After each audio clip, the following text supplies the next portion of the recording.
So, we promised you not 3 weddings and a funeral, but 4 sessions and a musical interlude.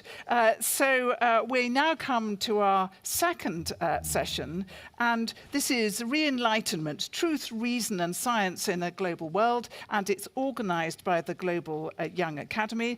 And I want to introduce Koen Vermeir. Koen, there you are.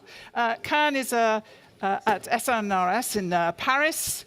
He's a professor of the history of science, and you are brand new, are you not, Koen, to being co-chair of the Global Young Academy. So welcome, and please introduce your panel for us. Thank you. Okay. So it's a pleasure to introduce Connie, who I think you listened to yesterday, introducing the GYA as an organization, and Michael Saliba, who is an EC member of the Global Young Academy. I mean, why don't you take your seats while, in the meantime, I briefly introduce this session. I would like to start by thanking ALLEA for inviting us here today. It's also an honor to be in Bern, the home city of the famous Enlightenment scholar Albrecht von Haller. And I hope he will figure in the tour that will be happening later today. That would be really nice. It's a challenge to be here because we are the session that keeps you from lunch, and that's always kind of a difficult moment in the day. But it's also a pleasure to be able to celebrate 25 years of ALLEA together with all of you.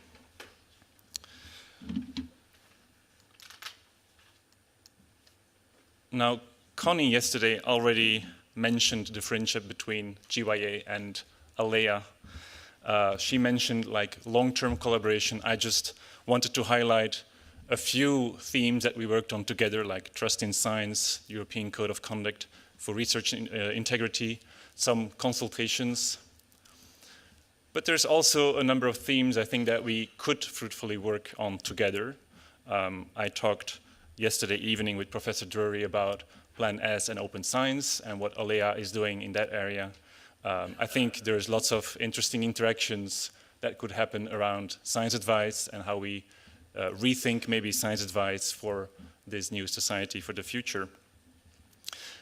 And I think we share many goals, and this moment of anniversaries, 25 years ALLEA, but also 10 years GYA, I think is an appropriate moment to think about that, to reflect a little bit, and to think about how we can go forward and kind of push for these goals together. Now, we did that in our annual general, like our AGM, annual general meeting in Halle last week, which was happening at the Leopoldina.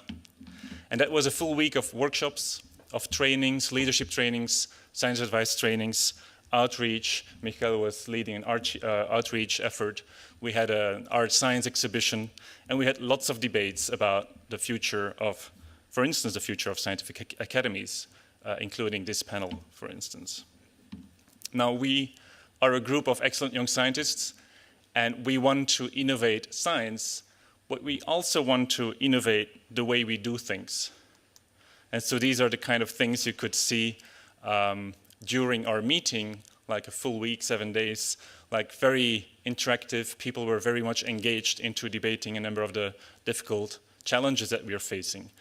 This was a kind of a World Café session, and we also have innovative methods with post-its, with kind of communicating with each other in different ways, and kind of, well, let's say brainstorming and really gathering a collective intelligence of the group.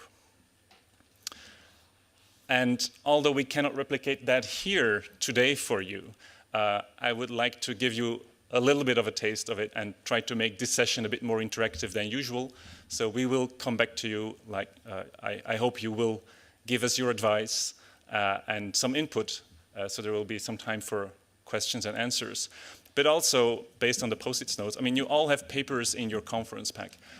If you have ideas for us, if you have something to say, like write us some notes, give us the notes maybe after this session, and we would be very happy to receive your ideas. as I said, we were thinking for a whole week at the AGM, and the theme was Re-Enlightenment. And so why Re-Enlightenment? Now, rethink the Enlightenment has become important in recent years in this space between science and policy. I mean, I think many of you have heard about Steven Pinker's book, but also the European Commission has a flagship project on Enlightenment 2.0, and there's like lots of things happening around Enlightenment or Re-Enlightenment. And that is because we are facing, or some think we're facing, a new situation, as Jean-Pierre Bourguignon has stressed in his keynote lecture. There is this talk about post-trust, misrepresentation of facts and truth. Trust is declining. There is populism. There is politicization of expertise. There is increasing importance of post-normal science. But in a way, we have been there before. And the Enlightenment was actually an answer to some of these questions, or quite similar questions. How do you trust someone in an international setting, in a republic of letters? How do you judge between competing kinds of expertise? And the academies, I mean, all of you were, in fact, part of the solution to this problem, right? Institutions like academies were meant to maintain trust in science. They were the arbiters of truth. They set standards for scientific advice. And I think you are still part of this solution for many of the challenges we face today. At the same time, we need to recognize we face some new challenges, like we heard in the panel discussion just now, about digitalization, about artificial intelligence also, I think, will pose many new problems also for the communications of science, for factfulness, for truthfulness, for all these kind of issues. And we as young scientists, we think we have a role to play in trying to find new ways and new solutions to these challenges. And just a few mentions about what GYA is doing. We are trying to rethink science advice, build much more on diversity to make science advice and evidence more robust. And there is evidence that diversity actually helps to make expertise more robust. It brings a young perspective, a global perspective, really from many different regions and countries, an inter- and transdisciplinary perspective, and so forth. The GYA is also trying out new things and to try to go beyond the existing institutions. And there was a very interesting contribution, a speaker to our conference, who mentioned the idea of a shadow university. And you all know the university, right? I mean, departments and faculties and deans and like a very structured kind of system. But at the same time, a university, or the idea of a university, doesn't really represent what's going on the ground, what people are doing, the connections people are making, the collaborations people are engaging in. And so if you look now at the data, at the big data of how people interact, you get a very different picture of where the action is happening. And so I think that presents opportunities and challenges for us to rethink institutions and to rethink and to kind of facilitate where the action is right now. And I think as young scholars, we also have a role to play there to renew established structures, but also to find new ways to engage globally, because that is our mission as a global young academy. And the GYA is also willing to take risks. That is something that young people are, I guess, still willing to do sometimes. We have started working on migration, for instance, as an academy at a moment when this was a very difficult topic to take on. And we have been hosting refugee scientists, for instance, as one of our actions. Now, one result of the AGM for me, what came out of this week, was a realization that the GYA is in a way a Re-Enlightenment project itself. We stand for science and evidence in sometimes difficult circumstances, in very different countries, very different from the setting here in Switzerland where we are today. I mean, science sometimes has to be fought for in many cases. We stand for tolerance, diversity, inclusiveness. We stand for freedom of thought and science. And we are all very much engaged. We have this vocation that we believe in science for society. And we try to implement that in science advice, in outreach, in education, and many other activities. And maybe what exemplifies this Re-Enlightenment project is what I think is actually a new kind of global sociability that we're displaying. The Enlightenment started around academies. that we know very well, but also around coffee houses. That's maybe less well known, but this was really part of the sociability that started kind of discussion going and critical thinking and exchange. And now I think about the GYA, the Global Enlightenment Academy, as some kind of a global scientific coffee house. And we call that the GYA spirit. And this is really something that you feel when you enter the room when a GYA meeting is going on. So I think actually that's maybe the biggest accomplishment, is to get all these people in the same room, scientists from Iran and the United States, scientists from India and Pakistan, all sitting together and working, trying to find shared solutions for difficult problems that we're facing today. So that's my personal impressions. These serve as a kind of introduction to the panel. I would like to open that up right now. And so I would like to ask my co-panelists to maybe share some of their ideas about what struck them about the meeting, what is for them kind of the big take-home message that they felt was present there. Thank you very much, Koen. Good, is it afternoon now? To everyone. Yes, the last annual general meeting for me was actually mixed emotions. On one hand, I felt some optimism, because whereas looking at the way things are, we think things appear really grim. But when we hear of things like the Shadow University, you realize that despite obstacles, despite divisions, people are still looking for ways to work together to respond to the way that society is going. So for me, these kind of things were for me, presented a moment to be optimistic. And also, since I've been at this meeting, listening to the person who received an award yesterday, and hearing that, for instance, the EU is thinking about implementing a missions approach, that we need to think more in terms of the problems that we are trying to address and how can we work together. For me, this is also a moment of optimism. So it tells me that the scientific community and the policy community are responding in some way. So this is something that I felt quite strongly. But also, of course, the GYA spirit that Koen mentions, seeing people talking about things that concern them all. And even as ALLEA, which is Academies of Europe, we are concerned sometimes about the issues that affect Europe. How does this affect Europe? But in fact, as Kofi Annan famously spoke of, many of these problems are problems without passports. So they migrate everywhere. They don't only stop at the borders of Europe. They start in Africa, or they grow up in Latin America, or whatever it is. So it really calls for us to be a lot more international in our outlook, and also to understand how these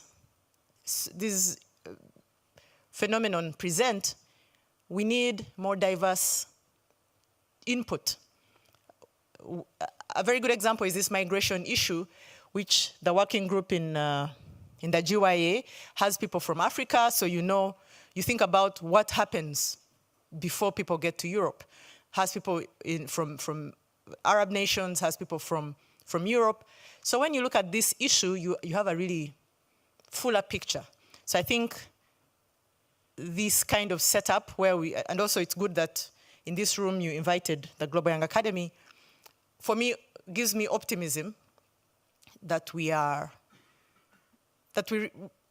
see that we need wider perspectives on this. But the issue which also struck me during the meeting was the fact that we as academies are meant to engage with society, but we do not reward this activity in our science systems. So it's very hard to mobilize the scientists to participate if you do not reward this activity. So that is something that really stood out for me and is a challenge to us. How can we engage, we as scientists, with these same scientific systems? How can we be the light, the example, just by in our own evaluation systems to really pay more attention to rewarding what we would like more of? And in the end, another thing which also really struck me was that science itself is helping us understand society better. So we had some cognitive scientists at the AGM who told us about, enhanced understanding of the fact that emotions are really very important in reasoning, in relation to reasoning. And where there's uncertainty and fear, this really impacts the ability of people to reason. So how can we then communicate science in such an environment? And so it left us with some open questions. How do we indeed communicate science? Who is a scientist even? When we talk about citizen science, so who should be communicating science? What skills are needed for us to communicate this science? And what systems need to be in place for us to better engage with society? So these were my overall impressions. Great, thank you, Connie. Also, as someone who was at the same meeting last week at the annual global meeting, it's a very exciting situation when you have so many international scientists from all over participating as well. And one thing that we talked a lot about was let's say this tale of two cultures, which was also mentioned by Antonio earlier as well, where we have this divide between the humanities and the sciences. At least it's perceived. It's this famous lazy narrative, which was mentioned yesterday by Mariana as well. It's easy to think in this divisive way, let's say. And it's also true that it creates all kinds of problems as well. There's a common language missing when people don't know what the other field is doing. There's an unequal participation as well, and it transmits itself even to politics later on as well, where one discipline, I think it's almost true for every country, it dominates over the other in participating in political questions. Who sits at the table, who sets the agenda? And I think it's got to do with the usage of discipline, who belongs to which academic tribe. And that's interesting to see that the mere aggregation of information is very different from, let's say, wisdom in the end.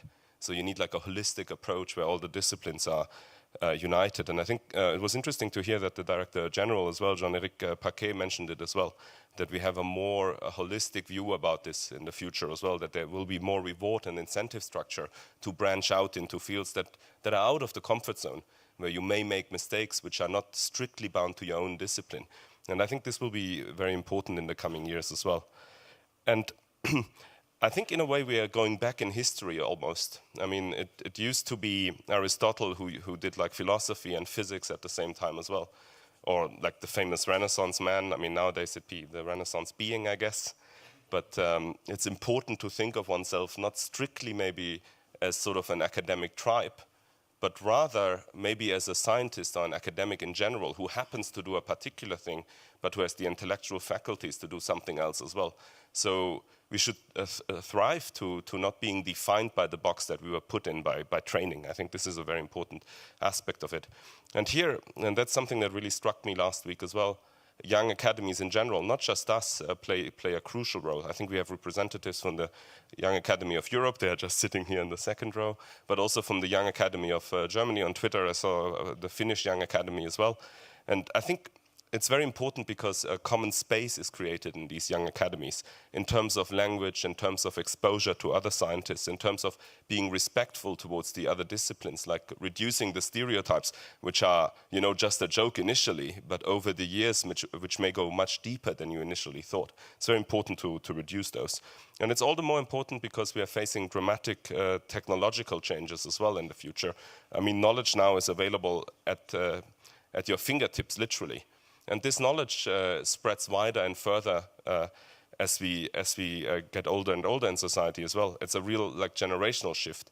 And this is not just in the developed nations, but also in the developing nations, where people who traditionally didn't have access to a high-class education may now have it very easily via YouTube, via downloadable stuff. And I think this we really will see only in a few, maybe in a generation's time, what the impact of this is. And in a way, it's a great way to think of it as a democratization of knowledge, where everybody equally has access to knowledge. And also, in a way, it unlocks the full human potential as well, where we can screen and develop over talents worldwide. And that's one of the big hopes. At least we are uplifting something that used to be in a much more dire state beforehand. And of course, as mentioned as well by Jean-Pierre Bourguignon, I mean, there's the risk that this has like disadvantages of fake news and so on. And these will be the challenges that we have to face in the future. We cannot think in the structures of the 18th or 19th century anymore in terms of like the academy. We will have to find sort of like the antibodies against the spread of fake news. And this will be something we have to model deeply into our current system as well. And I got one sort of remark on Twitter as well by another Global Young Academy member, Robert Lepenis, who was saying one tool to mitigate it would be to give more funding in general for real engagement with the public. Maybe not for scientists, because we are not media experts. A lot of us aren't, I would say. It's very important to do it in a professional way and to dedicate money towards it instead of burdening academics to do more and more with their limited resources. So a proper engagement also means like proper sort of like allocation of funds as well, where then the deep engagement also on the forums and on people who are really curious about science can occur on a more professionalized setting. I think that's sort of the main thing that really struck me, that this zoning or this tale of two cultures of the sciences needs to be unlocked, and that the young academies would be a great place for this. And the second point, just very briefly to mention it as well, interestingly, I would say the young academies have a crucial role in the second point of the inheritance of knowledge as well. How do we acquire knowledge? I mean, one way is, of course, through books, through the tradition of mankind. We don't need to learn again how to make fire or how to cook food, at least most of us, because we learned it from books, let's say. But there's also another kind of knowledge, like a tacit knowledge, a hands-on knowledge, how to drive a car, how to swim and stuff like that. And this is the knowledge that every generation has to acquire by itself. And it's not something that is easily transmitted. Your parents may have told you don't touch the hot stove, and you still did it, you know. And that's something that you need to experience when you're young. And in a way, leadership is a similar experience as well. You need to go through it from an early age on. You need to be able to make mistakes and to learn from them. It's an experience that will equip you later on to master the positions that you may be lifted into. And I think it's kind of ironic that the young academies are 30, like in their mid-30s mostly, or even 40s. So us being declared as young is also telling in terms of the societal makeup. And the reason I'm mentioning it is the young academies are creating a space, because it's only a 5-year term, where you can really excel at leadership, where you can learn these very, very crucial skills that you need later on. Like it's, I don't want to call it and belittle it as a playing ground, but it's really like one of the possibilities to engage early, because it's very difficult to be equipped for these leadership positions. And it's very crucial, and I really want to emphasize it, because it prevents a gap in leadership. So later on, we're always wondering, why can't these people naturally, do this position of leading like 1,000 people? It's because they weren't equipped for it in the first place. And I think this is kind of a systematic danger of creating a weakened leadership, and the young academies are addressing it in the long run. And in this sense, this really struck me about the young academies. It's a unique role that they fulfill. They are equipping the next generation with a crucial experience. Thanks. Thank you both for these contributions. We really need to open up to the floor now, I think. I hope you've all been very busy scribbling notes to us. That would be wonderful to see these. But we also have time for questions, and I think there's a few mics around. Maybe here in the front. Thank you, Janet Herring-Ehrwag. Thank you very much for your presentations. I think it's really an inspiration to see people stepping up at early stages in their career to expand their activities outside of the sort of narrow focus of science. I'd like to follow up on that point about professionalizing and funding these interface activities. I think that this is something where the scientific community in general, and I come back to this, things that we heard earlier about, funding and whatnot like that, it also has to be a responsibility for people who are established in the scientific communities to say that it's important to fund these interface activities. And they're not free. In fact, they're not even cheap. And I think there are really quite a lot of people, young people who have good training in science who would be very interested to go into this. There is almost no career path for them. They have to invent it from the beginning. They essentially have to commit themselves to being freelancers, which is, you know, a lot of people don't want to do that, fair enough. But if the institutions which have resources and the funding agencies which have resources say, we're really going to invest in these interface activities to make it easier for the scientists to engage without overcommitting or, you know, feeling that they're taking away too much from their core areas of expertise. And we then make room for all these people who have so much interest and enthusiasm for exactly this type of activity. I mean, I wonder if you see that happening anywhere. Already, and maybe there would be a way to encourage it and sort of stimulate that.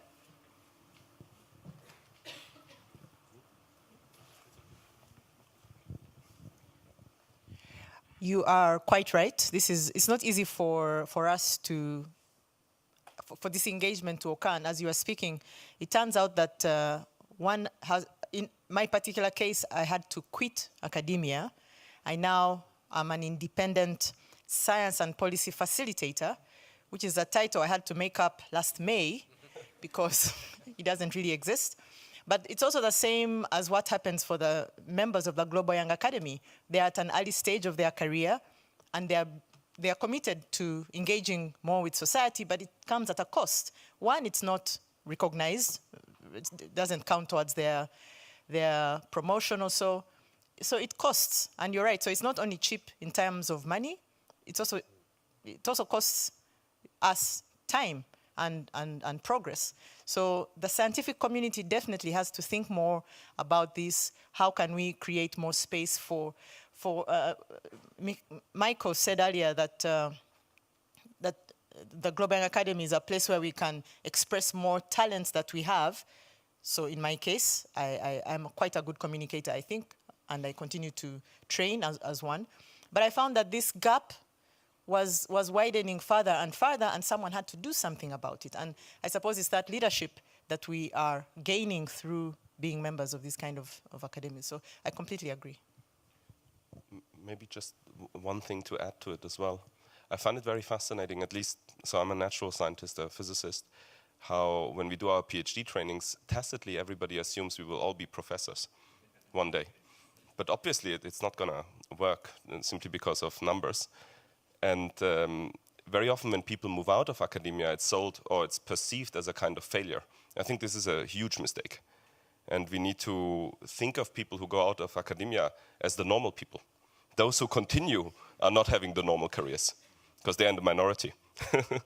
And I think it's very important to have these alternative, or not even alternative, these other career paths very clearly outlined from the very beginning, such as science communication, as a very normal job to do in the future. And hopefully there will be a cultural shift from it as well. And the only thing I can add more directly to your point would be, you see it on YouTube channels. There are wonderful channels now, which are also funded partially, at least in Germany I know of some of them, where they do science communication, people who have PhDs, who are excellent scientists, who then dedicate a lot of their time to do this stuff voluntarily at first. And I think now it's more and more in the coming that they are also paid for it and can make a living out of it, not just freelance. So hopefully this will come more. There is so very many questions. I wanted to add very briefly, as co-chairs, Connie and I are responsible for finding funding for our organization. And I can tell you it's much harder to find funding for these kind of spaces than for research. And so if anyone has ideas, I mean, take the papers, write up possible funders and give the slip of paper to me. Thank you. Yeah. I have a mic, so I'm standing up. The power is to the one who has the microphone. My name is Michael Matlis, and I'm the president of Euroscience, the European Association for the Advancement of Science, and we're representing the voice of researchers and other science professionals working independently of the institutions for which they work. And we work both with scientists and other types of science professionals, both in the public and private sectors, in academia and outside of academia. I was thinking that it would be interesting for the panel to address one of the questions for this minority of people who remain in the academic community concerning what are the consequences on professional practice in the academic community of the changes to moving out of silos in disciplinary terms. There's been a lot of discussion about the advantages of moving across in a transverse manner from the traditional disciplinary silo approach. What does that mean about the practice, the professional practice of research? A number of the panelists mentioned that research will not be done the same way in the future. What are the changes in professional practice? Now, if you don't have immediately an idea for how to respond to that question, let me ask you one specific aspect. What do you feel is the future of peer review?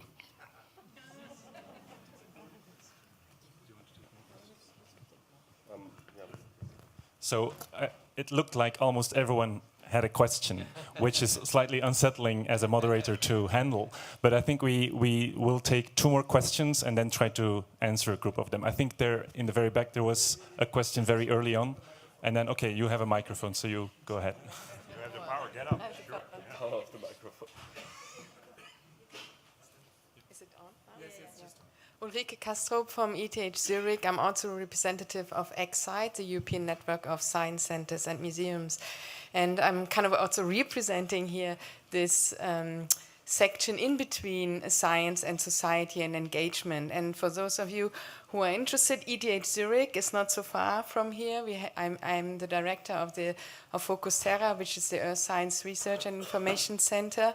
And we do exactly that. We start with Earth Sciences, but we reach out to other sciences. We are very interdisciplinary, and we ask the society to come in. We have lots of school programs, teaching, and also workshops also with teachers, and with a broad society, really, also older people, younger people. And I hope, of course I have to think this, and I also believe in that this is a very, very good channel and way to communicate with the public, and it's within the university, and scientists can approach us to do a project together with them so that they have professional science communication and interaction with society. So please come to Zurich, Focus Terra at ETH, you're very welcome.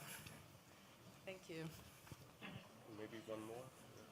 I'm interested in your question mark behind Re-Enlightenment. And the reason is it was Immanuel Kant who was very careful and concerned to say that enlightenment is not a period, it's an ongoing process. And I think it's kind of an eternal task which we have, and each generation has to find its own ways to go forward.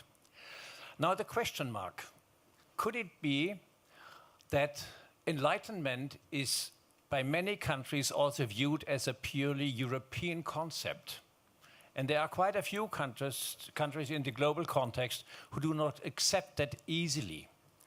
And my question is, if you dare to talk about Re-Enlightenment as a global group, what will be and should be different from the principal concept of enlightenment? What are the additions which are needed and where we have and can learn from?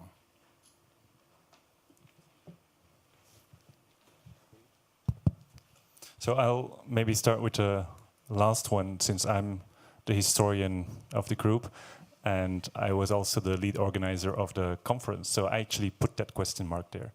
And I mean, you're right. I mean, the question mark in part serves to signal a number of issues with the notion of enlightenment or re-enlightenment. Now, at the same time, historians have been talking over the last decades about a global enlightenment. The enlightenment wasn't just a European phenomenon. Actually, it couldn't just have happened in Europe, hadn't Europe not been already connected to all these other global spaces. So that's also why we could take it on as a global young academy to start thinking about re-enlightenment, but still with a question mark, because we know there are issues. I mean, even within Europe, the Enlightenment has been contested for numbers of reasons. There is a whole, like a 400-year history of this. So again, a question mark is needed to kind of incite this reflection. I'm not going to answer the question like what needs to be changed or added, because there are so many interpretations of enlightenment that I wouldn't know where to start for answering your question, right? I mean, we listened to a number of the debates about what enlightenment could mean for a number of our speakers last week. It's highly complex, but what I think is important for us is that we can recognize ourselves into some of the values that we tend to connect to enlightenment.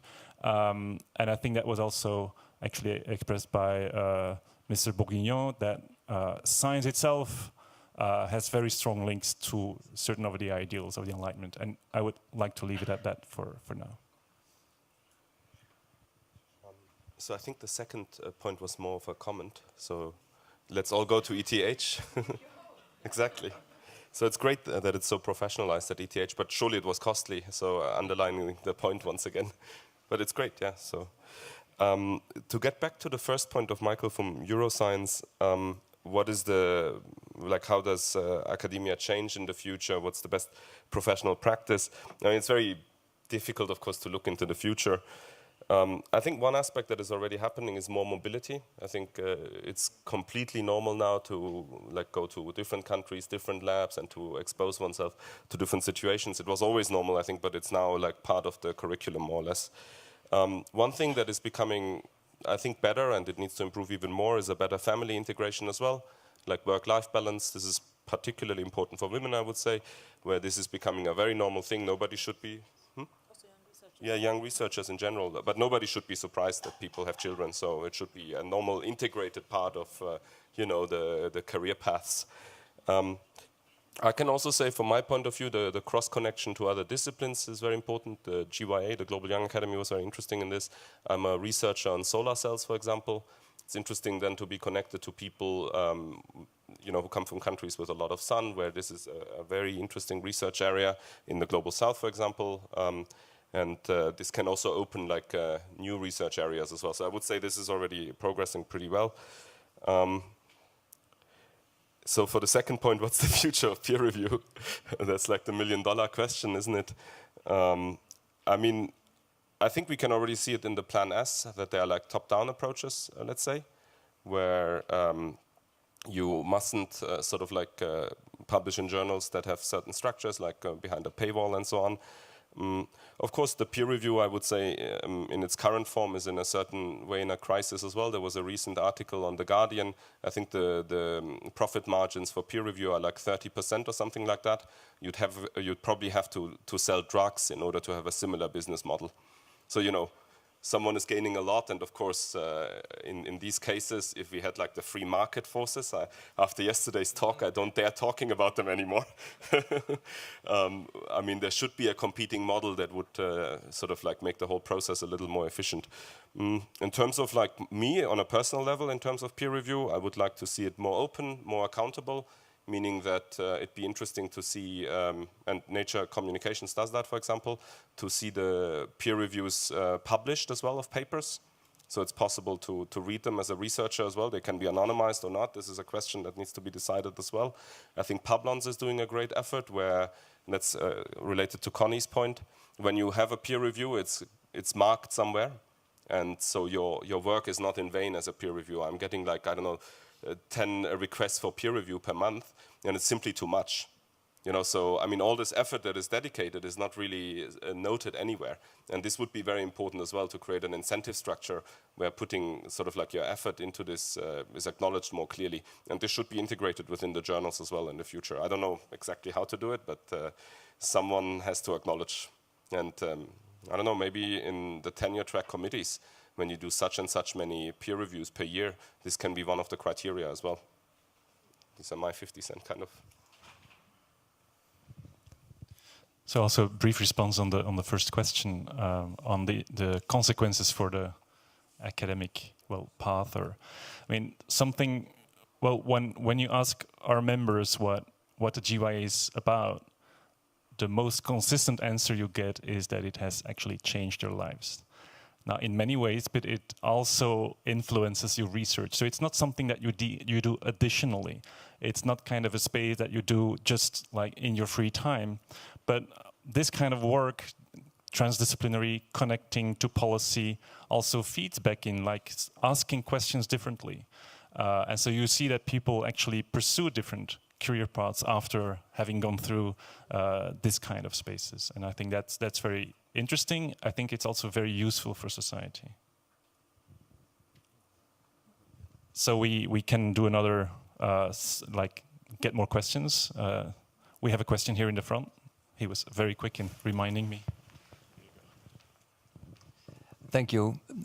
I'm Peter Drant. I was president of ALLEA between 2000 and 2006, so that's a long time ago. I have rather an observation than a question. One of the salient and very effectful roles of the Young Academy in my country, which is the Netherlands, is that they play an intermediate role between the elder scientists and the youngsters at high school. They organize an extremely well accepted series of tours of telling the youngsters at the high school level, where many of them were not interested or are not enough interested in science and technology, try to motivate them and try to inspire them for science. And that is a very successful thing. They rather listen to the young academy members than to fossils from the old academy. Yeah.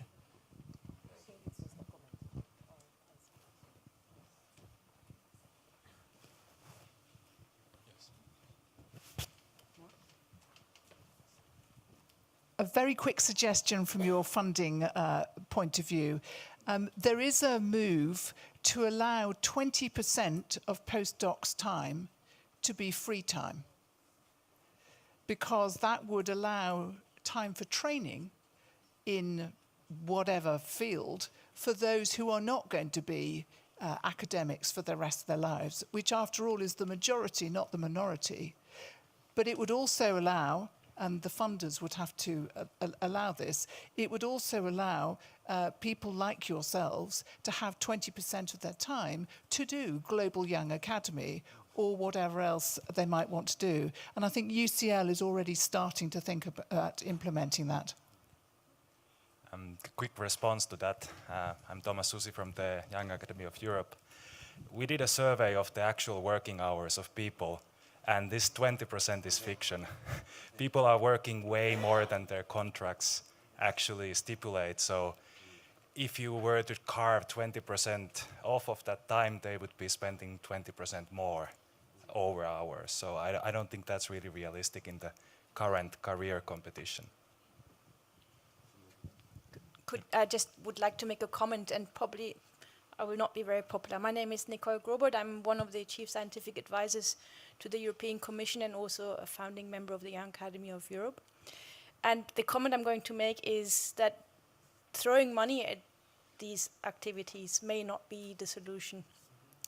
I think we have to have a bottom-up approach in the sense of looking at human behavior and looking at the acceptance of this type of work, which then allows the assessment when it comes to whether it's an academic role or post that people are entering or any other job that they're taking on, that the work people like the Global Young Academy are doing, us are doing, other people are doing, is recognized in a similar fashion as we're currently looking at impact factors, citations, and whatnot.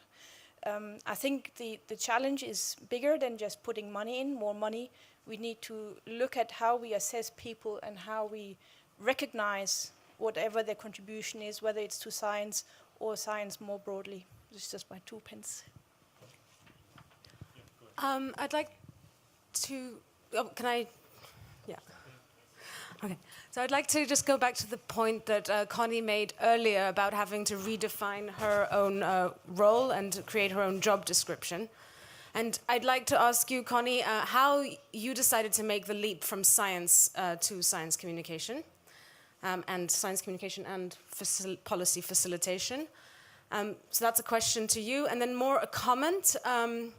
being a scientist is really hard, and finding a job prospects in science is really hard. But being a science communicator, I would argue, as having tried both, is actually harder. And being a professional science communicator is, with a full-time job, is super hard. So I would like to ask Connie and perhaps anyone else in this room for advice for people considering this leap. Thanks.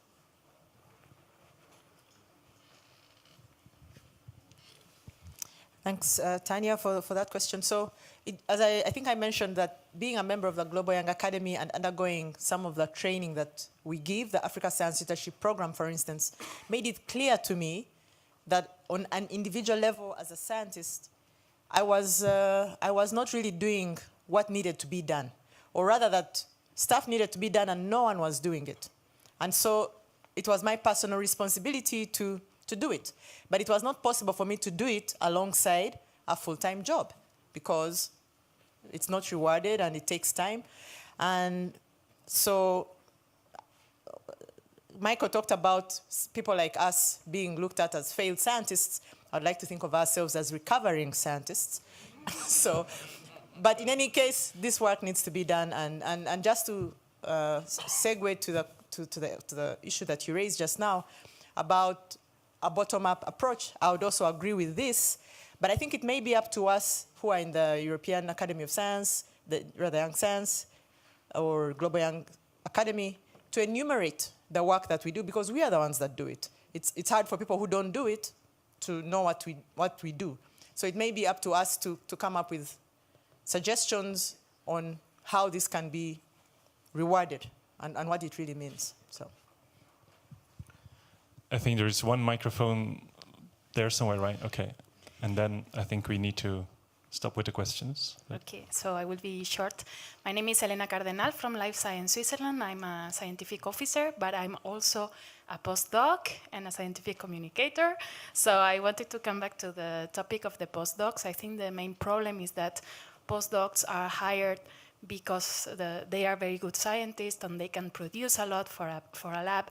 So I would suggest that the recruitment of postdocs is very strict, like for recruitment of PIs, and that not everybody can do a postdoc. Only the ones that want to become a PI should do a postdoc. And all the rest, we can spend our time finding other career.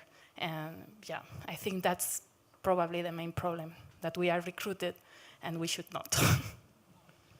Thank you. So, everyone, thank you very much for this discussion. Before you go, I wanted to remind you of these slips of paper in your conference pack, and I wanted to ask you a question. And so, if you take the last 2 minutes of this session, writing down for us what you think should be the role of young scientists in this space that we've been talking about. So, and please, or drop the slips of paper here, give them to me, whatever. But thank you so much for your input. Thank you for your advice. And I think we are going to lunch. Thank you.